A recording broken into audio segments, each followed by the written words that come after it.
অন্যবারের চেয়ে প্লেসিংটা খারাপ হয়েছে।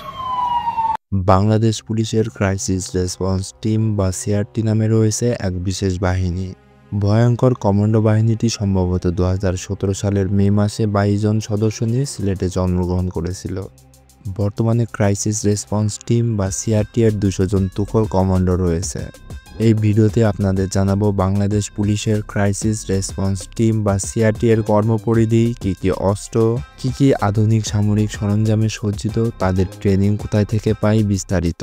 সিআরটি এর কমান্ডোরা সরাসরি আমেরিকা এবং জর্ডান থেকে 45 দিনের কমান্ডো প্রশিক্ষণ দেওয়া হয়েছে। এরা পুলিশের একটি স্পেশাল টিম, কিন্তু দক্ষতা, ইন্টেলিজেন্স, স্মার্টনেস, হিংস্রতার দিক থেকে এই টিমটি পুলিশেরও বাপ। সারা দেশে সিআরটি এর সদস্য সংখ্যা মাত্র 200 জন। চট্টগ্রাম, সিলেট, রাজশাহীতে এদের শাখা রয়েছে। রাজশাহীতে ছাত্র আন্দোলন দমনের মাঠেও এদেরকে দেখা যায়। এছাড়াও রাজশাহীতে এদের বিভিন্ন সময় চোখে পড়ে। দেশের কোথাও জঙ্গি দ্বারা আক্রান্ত হলে এদের তুরস্ক অটোকার কোবরা ভেহিকেল ব্যবহার করতে দেখা যায়। এই যুদ্ধযানটি বাংলাদেশ সহ বিভিন্ন দেশের সেনাবাহিনী ব্যবহার করে। রাত্রিকালীন অপারেশনের জন্য ব্যবহার করে তারা মনোকুলার নাইট ভিশন ডিভাইস।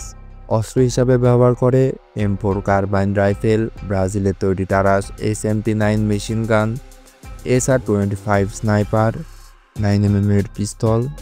এছাড়াও এই সিআরটি টিমের ভিতরে রয়েছে bomb disposal team, special sniper team.